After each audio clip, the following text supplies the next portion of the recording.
Peut-être la première question à se poser, c'est de savoir d'où vient ce chien.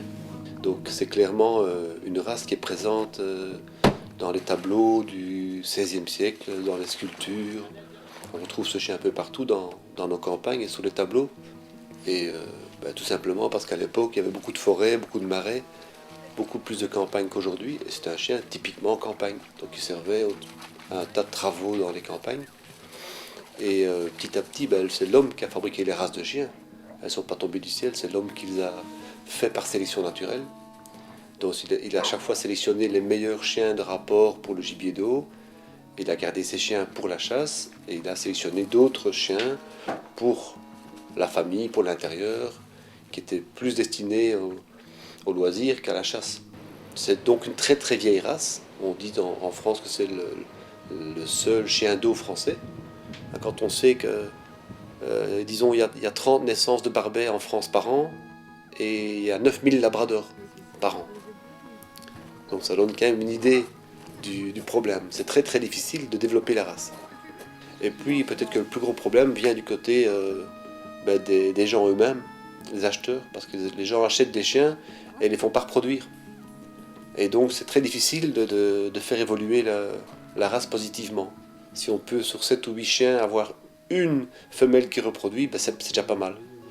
Souvent les gens ils font paire leur chienne ou ils font paire leur chien, et ça c'est un drame pour le développement de la race.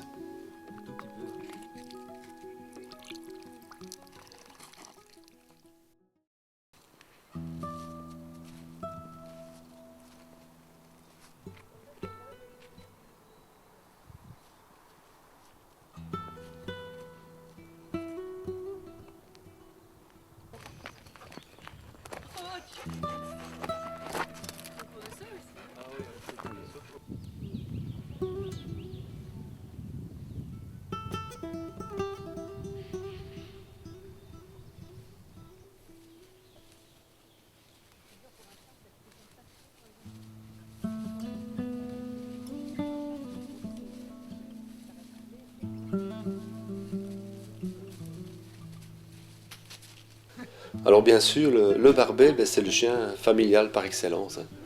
Il quitte pas ses maîtres. S'il y a une chose qu'il demande, c'est de la présence, c'est de l'amour de ses maîtres. Il est prêt à tout pour eux. C'est pas un chien qu'on peut laisser du matin au soir, que ce soit dans un jardin ou dans un appartement. Ça change pas grand-chose. Il y a des chiens qui sont heureux en appartement pourvu qu'ils aient leur maître. Ils sont vraiment très très liés à la personne. Ils sont collants, toujours couchés sous vos pieds ou à côté de vous. Et si vous aimez ça, c'est extraordinaire, c'est génial, c'est une présence indispensable, euh, vraiment magnifique. Alors c'est un chien, oui, qui aime promener comme tous les chiens, mais ce qu'il aime par-dessus tout, c'est l'eau. Donc ça, il faut le savoir. Il aime nager, il aime courir dans les roseaux, il aime courir dans la boue, dans la neige aussi d'ailleurs. Mais oui, ça veut dire qu'il ramène tout à la maison. Il ramène la neige à la maison, et la boue, et l'eau. Ça, c'est le désavantage du barbet. Celui qui est méticuleux, qui aime bien une petite maisonnette toute mignonne, sans la moindre pluche au sol, ça va pas aller. Il faut avoir l'habitude d'avoir le seau avec la serpillière. Et c'est la rançon de la gloire. Si on veut son barbet, qui rentre tout crotté de promenade avec vous, mais heureux, il faut être prêt à nettoyer le lendemain. Ça, on n'a rien pour rien, quoi. Pareil, si vous allez à la plage, il ramène 2 kilos de sable. Bonjour les pâtés. Non, ça, c'est clair. Par contre, avec les enfants, il est adorable. Il n'a rien d'agressif. On peut jouer avec lui, le câliner, lui tirer les oreilles. Il se passe jamais rien. C'est un très bon gardien aussi. Donc, il vous avertira dès qu'il y a quelque chose qui se passe dans, dans le voisinage. Mais c'est tout. Donc, c'est pas un chien de garde. Ou c'est plutôt un chien. Oui, c'est un chien de garde, mais sans plus. Il va juste vous prévenir d'un danger, mais pas intervenir. Il ne faut pas espérer que le barbet va vous défendre, sauter au cou de l'agresseur. Ça, c'est un berger allemand, mais c'est pas un barbet, ça. Alors son poil, je disais son poil, oui, qui lui permet d'aller nager et de dormir dans la neige, c'est parce que c'est un poil laineux comme un mouton, donc il protège de l'humidité. Mais inconvénient de ça, il demande un peu d'entretien. Soit vous optez pour la tonde, le tondre 2 fois par an, soit il faut le toiletter tous les 15 jours, 3 semaines, régulièrement, enlever la bourre. Ça, c'est ce sous-poil qui fabrique lui-même. Sinon, il va pas être bien. Il va pas être beau d'abord, mais il va pas être bien non plus. Au niveau de la santé, c'est pas idéal pour la peau. Donc il faut le débourrer. Et ça, c'est un travail certain. Ou alors vous le faites faire, mais il faut un budget. Ou alors vous achetez vous-même les brosses adéquates. Et tous les 15 jours, 3 semaines, vous vous occupez un peu de sa fourrure. Et de ses oreilles. Ses oreilles doivent être entretenues régulièrement parce que c'est un chien qui a des otites relativement vite étant donné qu'il est fort poilu aux oreilles. Mais effectivement, ça, il faut le faire.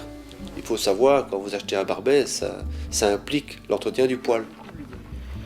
Donc, chaque personne à qui moi je vends un chien, je lui explique clairement comment vivez-vous, quel est votre style de vie, et est-ce que vous êtes prêt à vous occuper du chien, sachant tout cela. Sinon, il ne faut pas acheter ce chien-là, il faut acheter un chien beaucoup plus simple à l'entretien, qui demande moins de sorties et moins de présence. Un chien qui perd ses poils à la limite, mais qui ne demande pas d'entretien. Le Barbet, il ne perd pas ses poils, donc il est très bien pour les personnes allergiques, mais il demande de l'entretien. Le Barbet, son caractère, c'est un gros toutou, hein, extrêmement gentil, affectueux. C'est un peu une pluche, mais il a son caractère. Il ne faut pas s'y fier, le Barbet a son caractère, il ne se dresse pas comme n'importe qui. Un Barbet ne va jamais faire quoi que ce soit par obligation. Il ne va pas marcher dans l'agressivité, il va marcher dans le sentiment. Donc le Barbet fait tout pour son maître, pour lui faire plaisir. Mais n'essayez pas de lui faire bêtement 10 fois le même exercice ridicule. Il dira une fois oui, une fois deux, 3 pour te faire plaisir, et la 4e, non, moi je dors. Donc le Barbet demande un maître avec du caractère. Il demande vraiment de la poigne, sinon il va vous dominer. C'est lui qui fera ce qu'il veut, et pas vous. Mais c'est pas le but. Le chien doit rester à sa place de chien. Il ne faut pas qu'il mange à table, qu'il dorme dans votre lit. Il doit garder sa place. Et tant que chacun aura son rôle bien clairement défini, ce sera magnifique. Hop